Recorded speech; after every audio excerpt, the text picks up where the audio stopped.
nós teremos mais uma vez a presença do docente do Instituto de Biociências, Felipe Amorim. Professor Felipe Amorim, rios voadores. A gente ouve falar muito de desmatamento na Amazônia e tudo mais. O que é que o desmatamento, o que é que os rios voadores podem influenciar aqui no nosso estado de São Paulo? Olá, Márcio. Para começarmos, primeiro eu gostaria que vocês observassem a distribuição dos grandes desertos em todo o planeta. Vejam que todos esses desertos, como o deserto australiano, o deserto do Kalahari, deserto do Saara, deserto do Atacama aqui na América do Sul, deserto do Sonora na América do Norte, todos eles estão alinhados a aproximadamente uma latitude de 30 graus norte e 30 graus sul.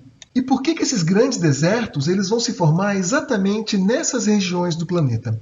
Para que nós possamos entender isso, eu preciso mostrar para vocês um modelo de circulação de ar na atmosfera terrestre chamado de células de Hadley. As células de Hadley se formam porque a intensidade da radiação solar recebida sobre a região equatorial do planeta, ou seja, latitude zero, ela é muito maior do que a intensidade da radiação solar que é recebida na superfície do planeta em latitudes maiores, como nas latitudes 30 graus norte e 30 graus sul. É por isso que as regiões equatoriais ou regiões tropicais do planeta são muito mais quentes. E além de mais quentes, elas também são mais úmidas, porque além de aquecer o ar na região equatorial, essa grande intensidade de radiação solar também é responsável pela evaporação de uma grande quantidade de água. Assim, o ar quente e úmido sobe, resultando em nuvens que, por sua vez, precipitam na forma de chuva,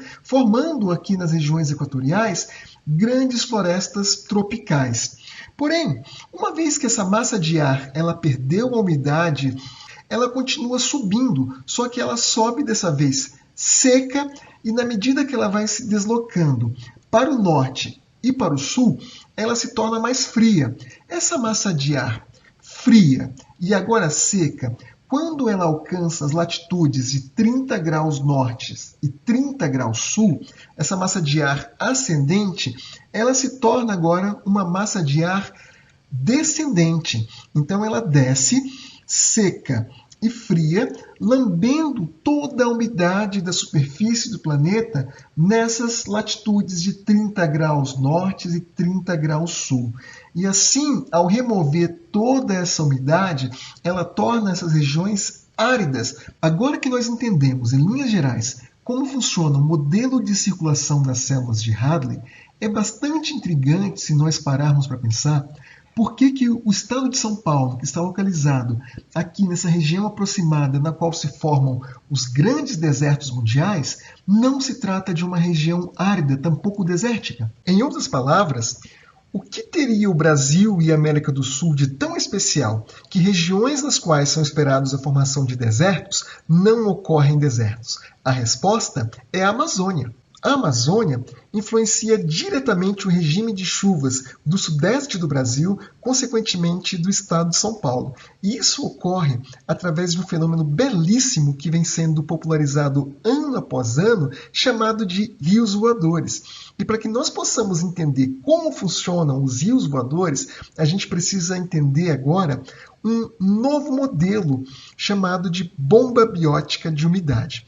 Vamos lá entender passo a passo do que se trata a bomba biótica de umidade e assim a gente vai entender como que a Amazônia influencia as nossas vidas através dos rios voadores.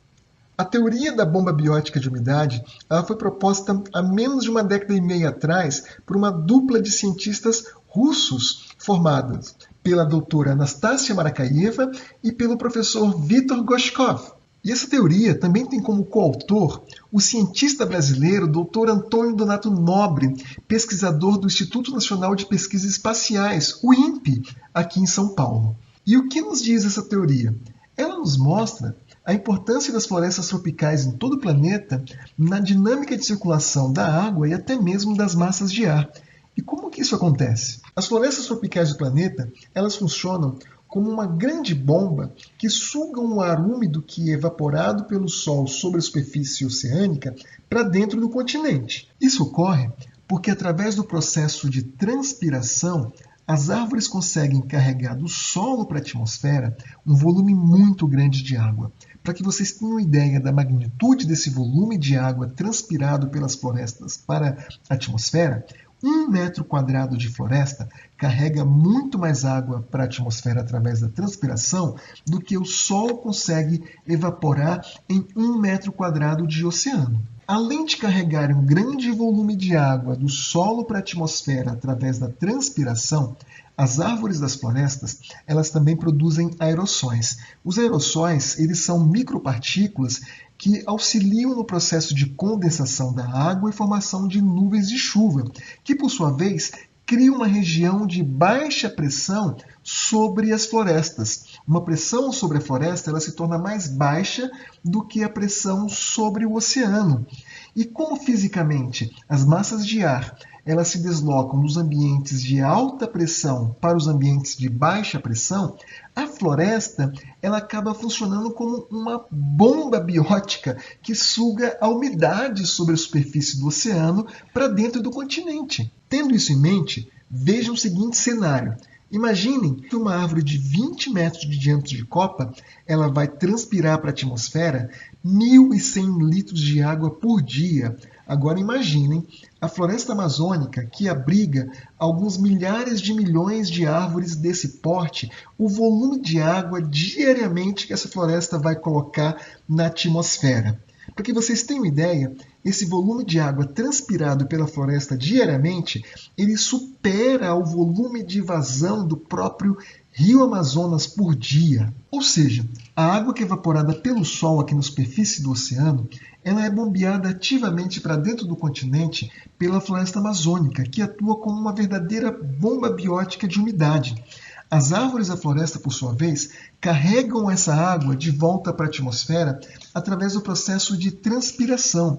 E as árvores da floresta, elas transpiram um volume tão colossal de água que dá origem aos rios voadores. Os rios voadores são massas de ar úmidas e pesadas que se deslocam em direção a oeste pela ação dos ventos alísios que sopram de leste a oeste. Porém, aqui no oeste da América do Sul, esses rios voadores encontram uma grande barreira, que é a Cordilheira dos Andes.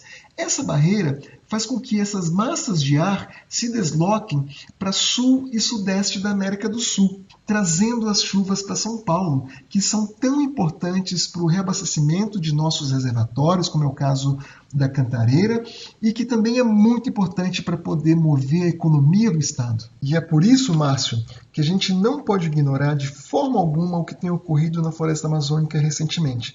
Os anos de 2019 e 2020 houve o recorde do número de queimadas e também do desmatamento da floresta. E embora a floresta amazônica seja imensa, ela não é infinita, muito menos indestrutível. Pelo contrário, ela é um ecossistema extremamente frágil.